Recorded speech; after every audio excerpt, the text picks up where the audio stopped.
Hello and welcome. I'm Charlie, and as you can see, I'm a giant tortoise. My home is a small but unique group of islands in the Pacific, 1,000 kilometers west of South America. People find the islands fascinating, but at the same time somewhat uncanny, sometimes even unreal, due to their volcanic origin, which you would think would make them uninhabitable. But in fact, they're teeming with life. The Galapagos Islands. Despite the seemingly inhospitable living conditions, you'll find life everywhere, because we have learned to adapt to these conditions. I'd like to introduce you to some of the most interesting creatures who live on the Galapagos Islands. For instance, the Galapagos sea lion. Yes, we'll come back to you later. We don't want to disturb your snooze.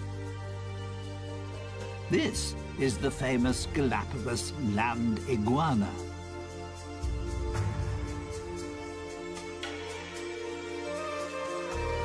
And here, its even more special relation, the marine iguana.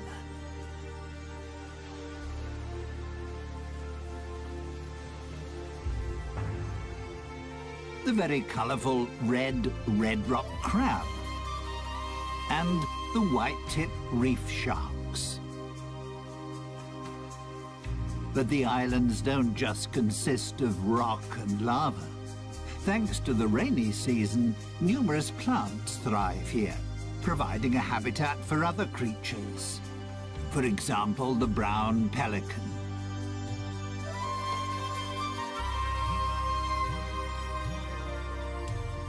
And even flamingos feel at home here.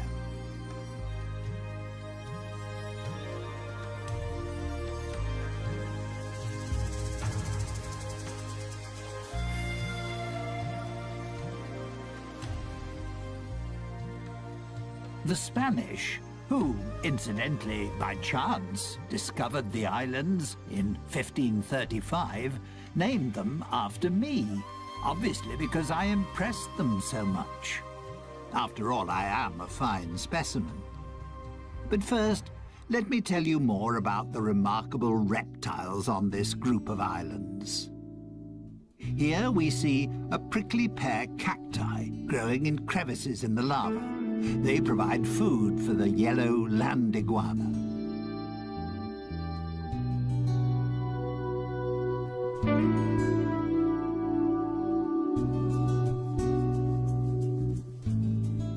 Its appearance is a little unusual, shall we say, due to the countless spiky crests on its head, which make it look rather like a geode turned inside out.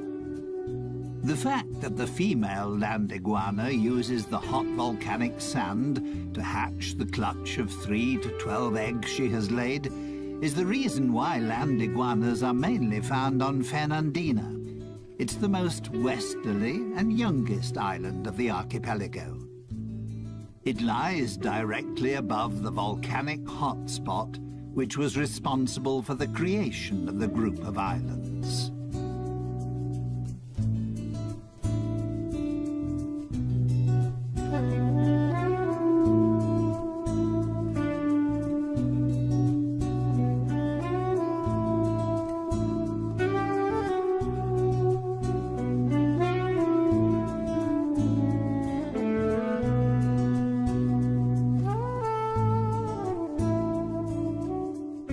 Because the 13 main islands of the archipelago have widely differing characteristics and diverse living conditions, some species have developed subspecies on the different islands.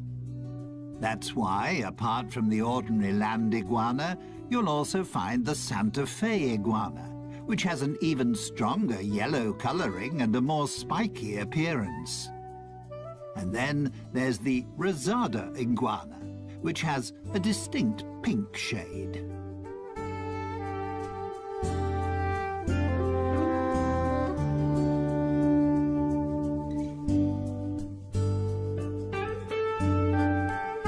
The male land land iguana marks his territory by sitting on a rock in full view of everyone. That's his way of guarding the hole he has dug with his partner for her to lay her eggs.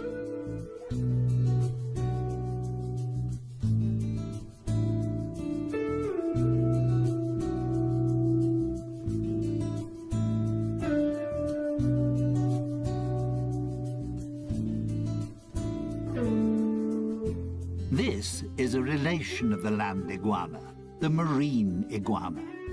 The marine iguana is only to be found on the Galapagos Islands and is the only extant marine iguana species.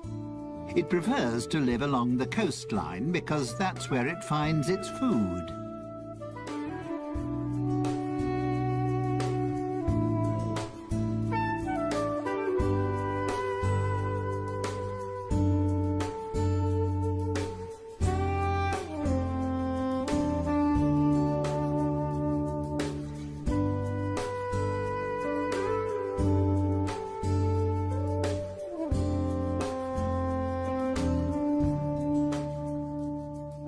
It feeds mainly on algae and seaweed. The excess salt it takes in when feeding is excreted through special salt glands in its nostrils.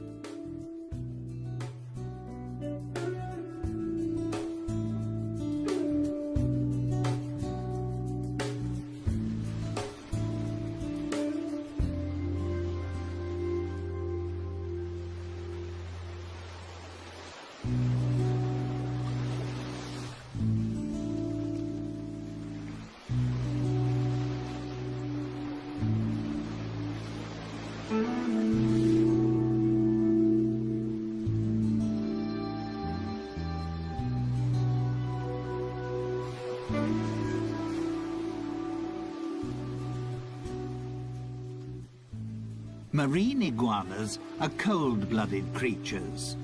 That's why they can only stay in cold seawater for approximately 10 minutes. They are, however, outstanding swimmers and are able to dive to depths of up to 9 meters. Once they're out of the water, thanks to their dark skin, the sun quickly warms their bodies up again.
Minor scuffles amongst the marine iguanas to mark their territory are quite common.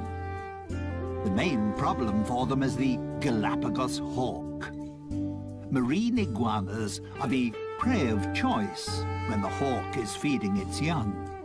And that just happens to coincide with the time when the marine iguanas retire inland to lay their eggs, making them an easy prey for the hawks.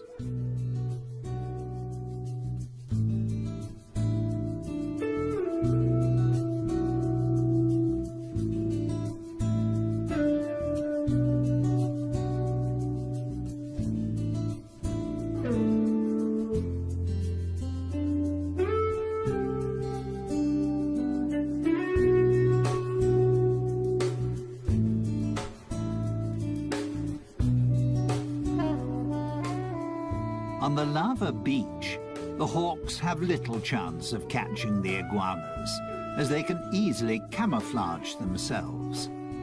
Due to their grey skin and dragon-like appearance, they're hard to distinguish amongst the rocks.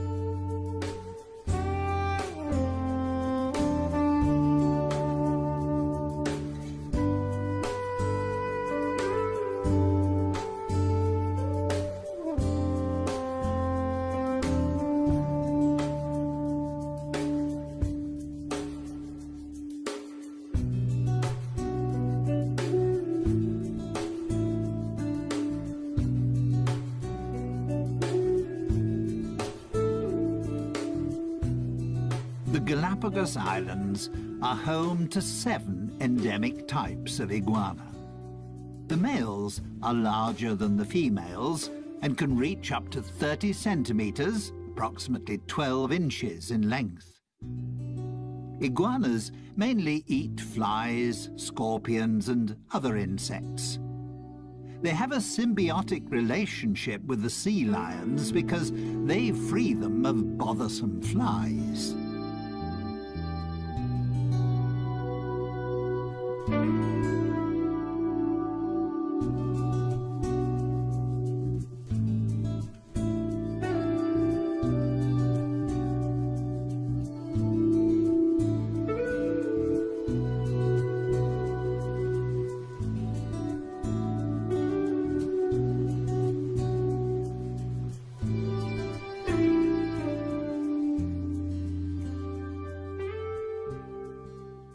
That was all quite impressive, wasn't it? But you can find even more colourful creatures on the Galapagos Islands. These rugged cliffs, for instance, are the habitat of the red rock crab. This agile and inquisitive crab prefers to be in the surf, but doesn't like splashing water.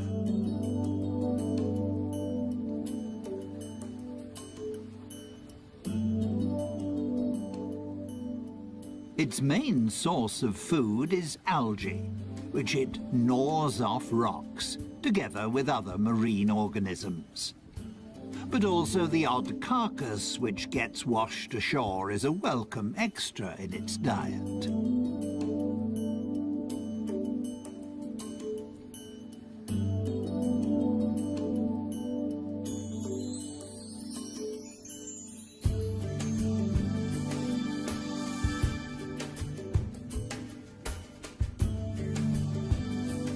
The red rock crab is extremely agile and can move in any direction extremely quickly, which means it can easily escape an attack by seabirds and conceal itself between the rocky crags.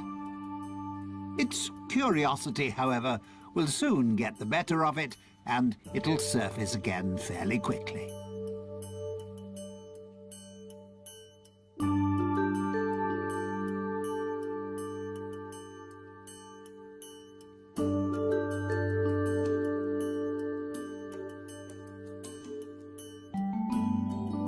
Young crabs have a black colouring, while more mature crabs have a brownish or reddish colouring.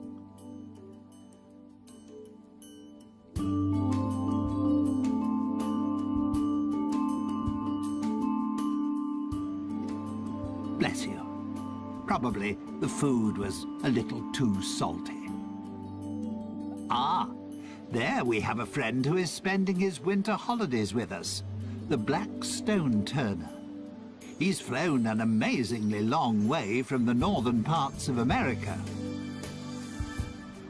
The red rock crab doesn't cover such long distances, despite the fact that it's a fast mover, but it can jump.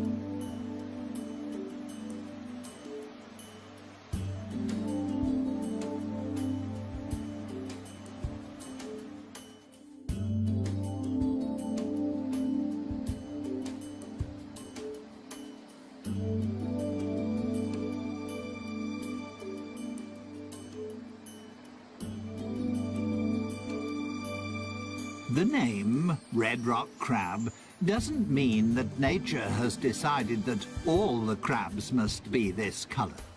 For instance, there are also yellow, pink and white examples. And this black one is perfectly camouflaged on the lava rocks.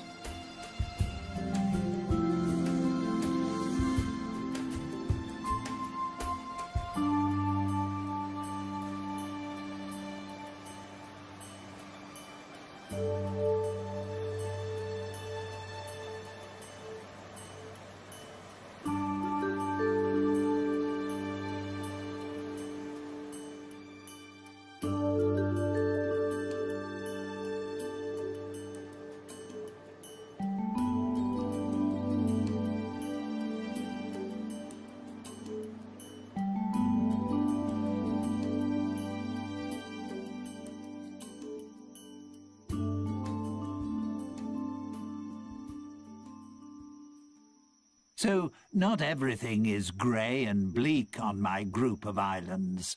There's so much more. There's one sociable and playful species that adds a great deal to life on the islands, and I'd like to introduce them to you now.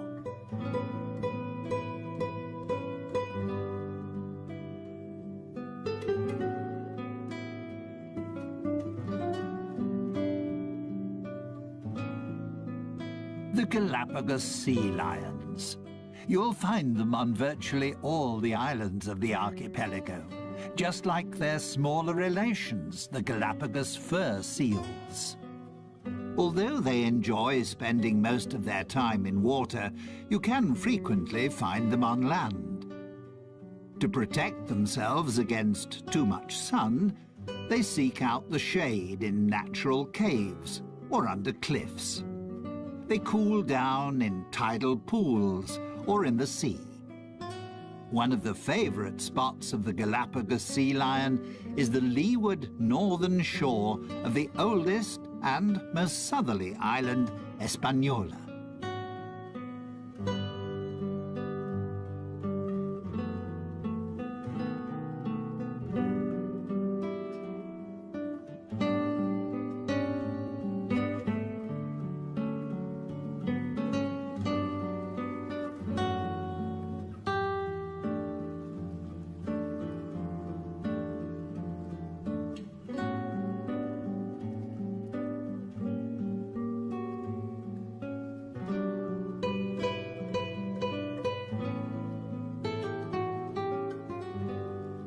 Here's a female with her pup. The relationship between the two is extremely close.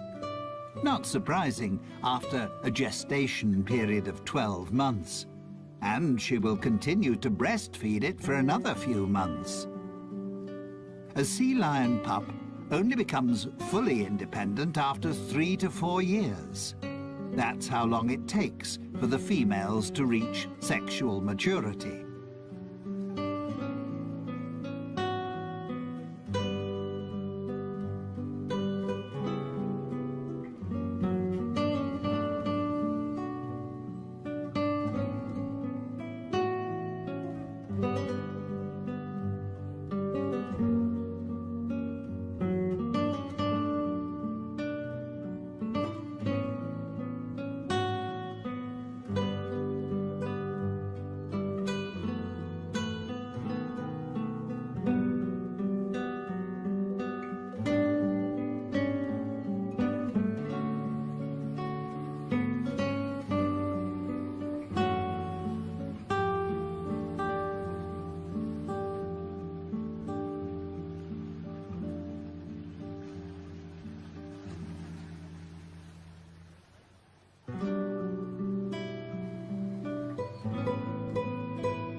Males only reach sexual maturity after 7 or 8 years, and then have to fight fiercely for their own territory. This also makes them more aggressive and short-tempered than the more playful females.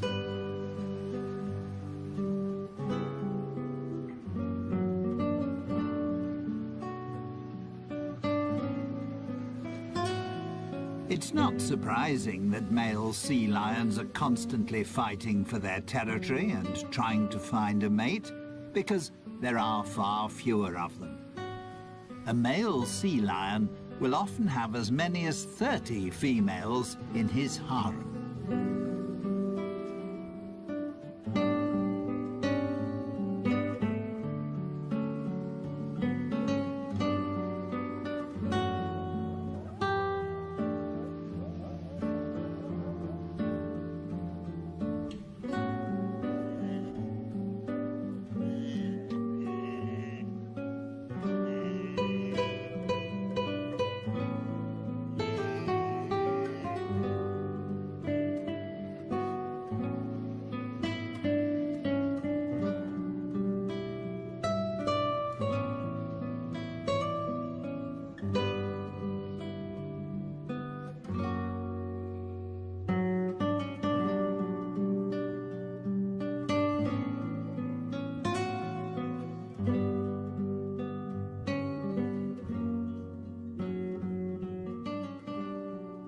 Sea lions don't always have beautiful, dense, dark brown fur. Pups only lose their baby fur after about 4 months. Initially, they also can't swim.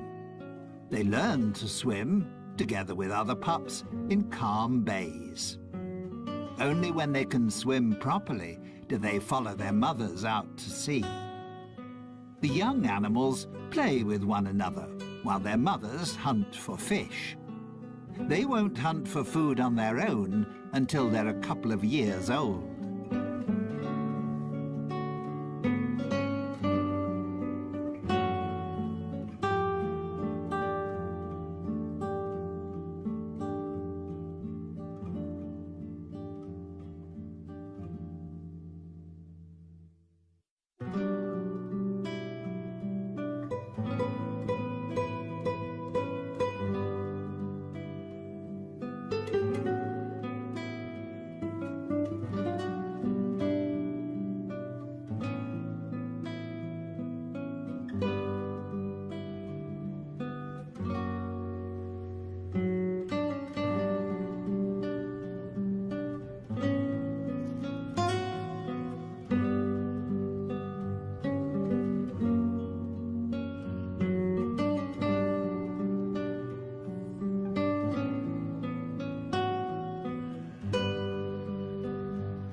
Male sea lions can weigh up to 250 kilograms.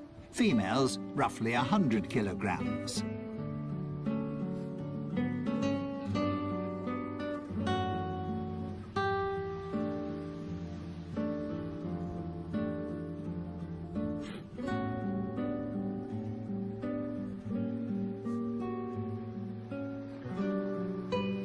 There are between 20 and 50,000 of them on the Galapagos Islands. The reason for the huge difference in numbers is partly due to a weather phenomenon, El Niño. It occurs in irregular cycles and in different degrees of severity. The results, however, can occasionally be disastrous.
The arrival of El Niño signals a decrease in the cold Humboldt current, which can even cease completely.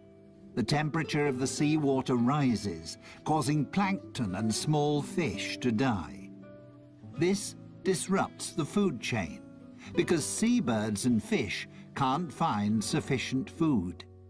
Their only chance is to leave the area if they want to escape their sad fate.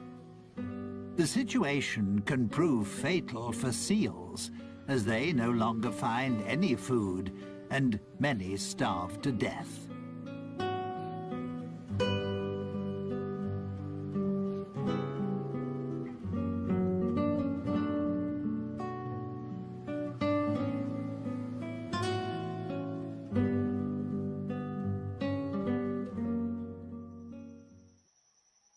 Before I introduce you to my family and a couple of other Galapagos inhabitants, let me show you the islands in a little more detail.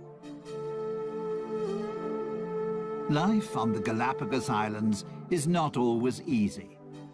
During the first half of the year, there are only 3 or 4 months at the most in which any rain falls, which is why there is a constant shortage of fresh water. The arid countryside often looks desolate. Lava rock, steppe, and cacti dominate the scene.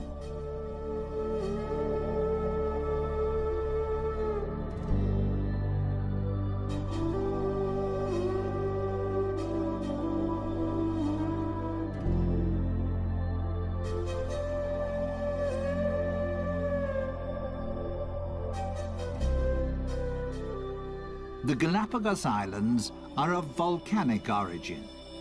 They're the tips of a huge range of volcanoes, a hotspot which is still active. 6 volcanoes erupt on a regular basis. The archipelago is the region with the world's greatest volcanic activity.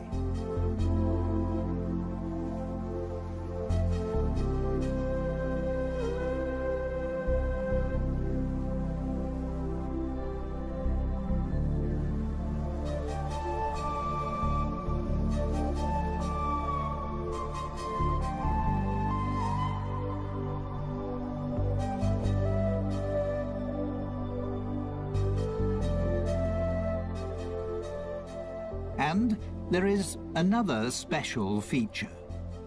The islands shift. They're located on a tectonic plate which covers a magma chamber. They move from west to east, as if on a conveyor belt. That's why Fernandina, in the west, is the youngest island, and Española, in the east, is the oldest.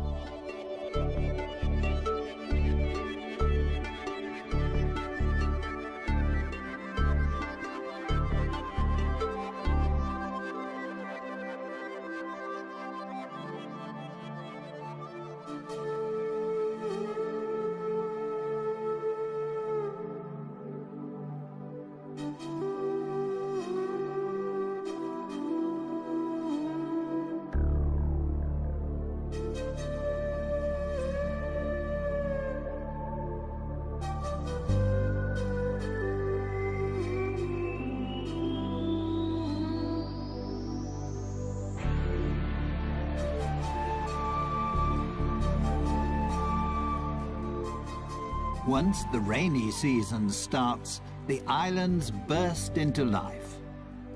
Most of the flowers are a shade of yellow, because there is only one type of bee on the islands, which is responsible for pollination, the Galapagos wood bee. Most likely, the flowers have adapted themselves to its preferred color.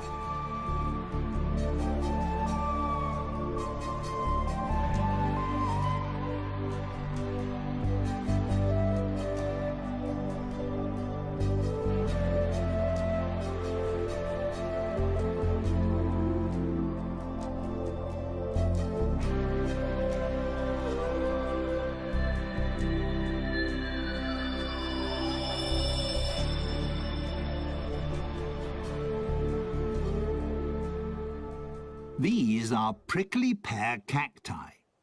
They are propagated by the Galapagos rat, which feeds on their seeds. The hard shell of the seeds is crushed during digestion, and after being excreted, the seeds start to germinate. These extremely hardy plants store nutrients that provide food for other creatures. The iguanas certainly have no fear of their thorns, and also for my fellow tortoises, they provide a welcome change to grass.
Apart from the 13 main islands, there are hundreds of small islands and outcrops.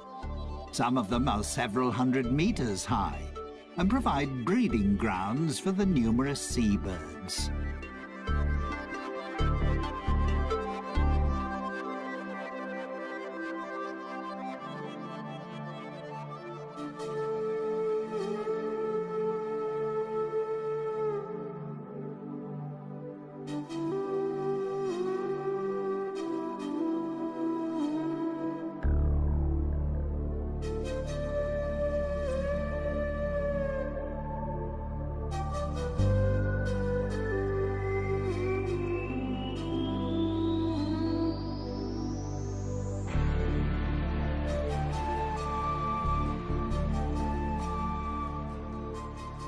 The Galapagos Islands were made famous by Charles Darwin, who discovered certain aspects of life here that formed the basis for what was to become his theory of evolution. During his worldwide voyage, he visited 4 of the islands in 1835. He was fascinated by the diversity of life on the seemingly uninhabitable islands. He also found that there were tortoises on the island which had slight variations in the shape of their shells. He noted, too, that there were various types of mockingbirds on the different islands. The term adaptive radiation goes back to Darwin. It means that a species, which in itself is not highly specialized, can, by adapting itself to the ecological conditions around it, become a highly specialized species. That also involves using diverse, previously unused ecological niches. Or, to put it another way, my fellow species, and many other creatures, have adapted to the special conditions pertaining on the island on which they found themselves, and, in the process, mutated into a new species.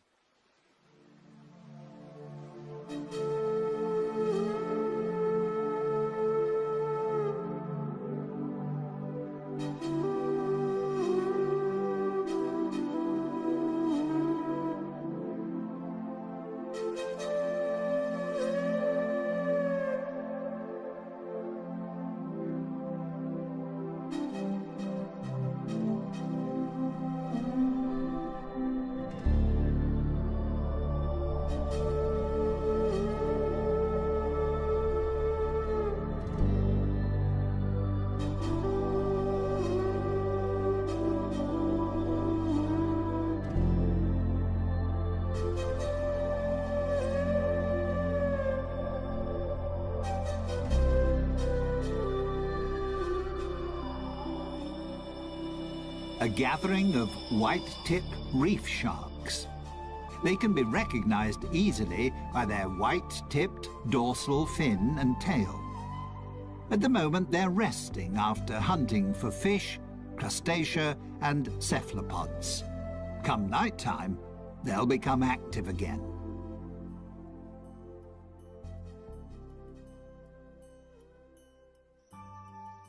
This is my family.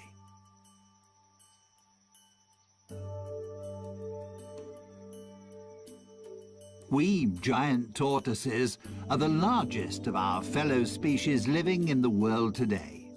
We can weigh up to 300 kilograms and live for up to 150 years.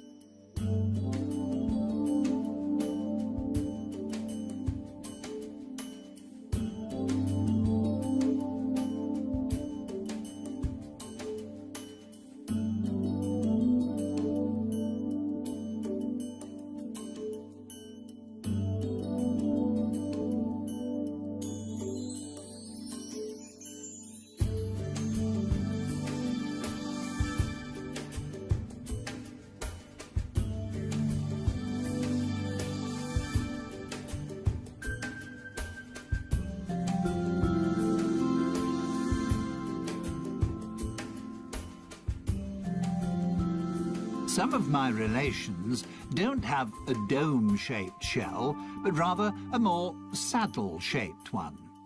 The front end is bowed upwards. That's particularly useful when you need to raise your head up to reach taller plants. Most of my relations on the eastern islands have saddle-shaped shells because the plants there grow considerably higher.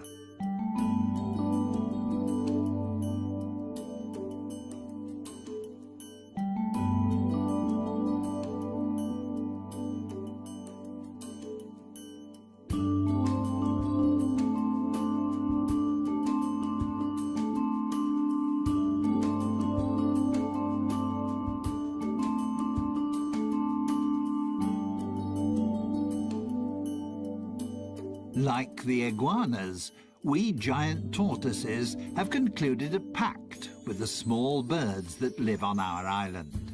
Finches and woodpeckers feed on the parasites and ticks on our skin. To let them know that we need their services, we stretch out and lie quietly until the birds have pecked off all the insects. It keeps us clean and makes life a little more comfortable.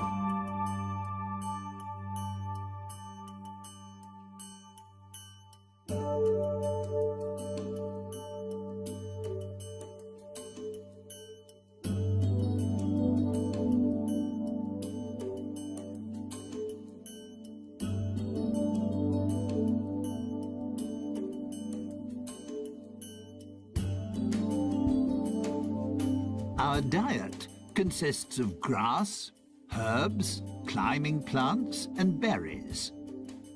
If our shells allow it, and we can stretch far enough, we also enjoy the juicy fruit of the prickly pear cacti.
Incidentally, our bodies are so large because they also act as a reservoir.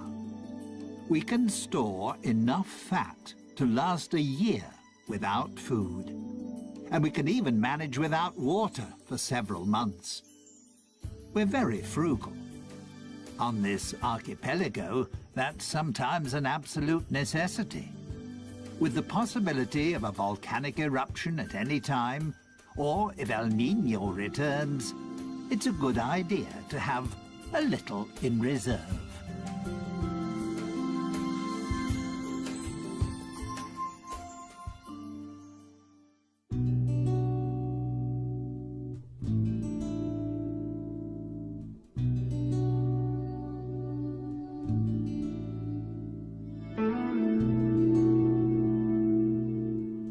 Well, that was my family. They're nice, aren't they? Finally, I'd like to introduce you to some feathered inhabitants of the islands. They're as colourful as they are talkative.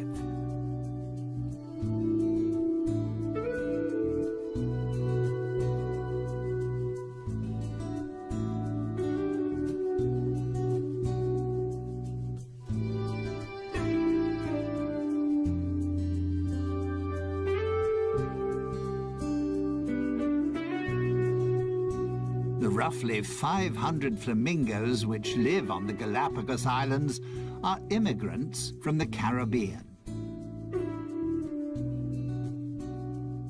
You also wouldn't really expect to find ducks on the islands. But there are several thousand white-cheeked pintails here, and they feel just as at home as the flamingos.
The lava heron is just one member of the heron family that has made its home here. They feed off the plentiful supply of fish, just like the brown pelicans, one of which is just cleaning his plumage.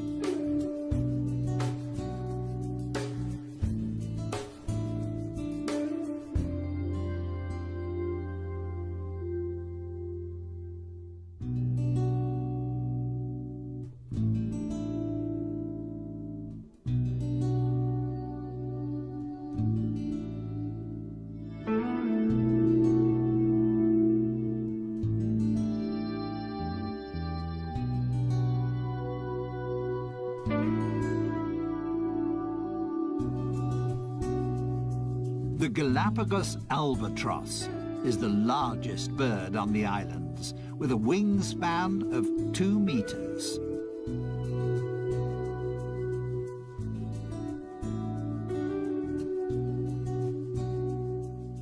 Some 12,000 couples breed on Hispaniola, virtually the whole world population.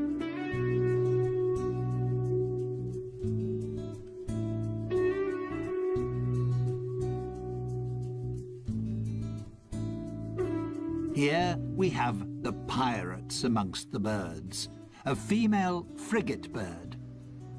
Frigate birds attack other birds and try to snatch away their food. The male frigate birds are famous for their mating habits. To impress the females, they blow up their red throat pouch.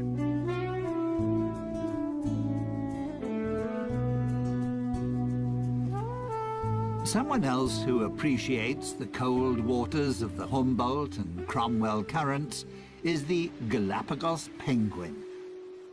Due to various environmental influences, such as El Niño, as well as numerous natural enemies, like the sea lions and Galapagos hawk, they are now an endangered species.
Standing 1.20 meters tall, the great blue heron is one of the largest herons in North America. However, it's just as much at home in Central America as it is here.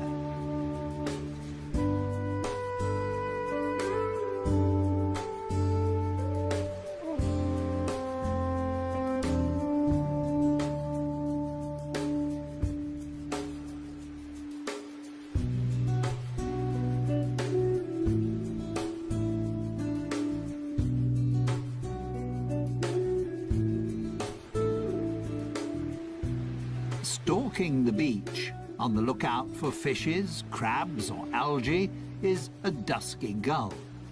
With just 300 to 400 couples, it's one of the smallest gull species in the world and endemic to the islands.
I hope you enjoyed our little excursion around my homeland.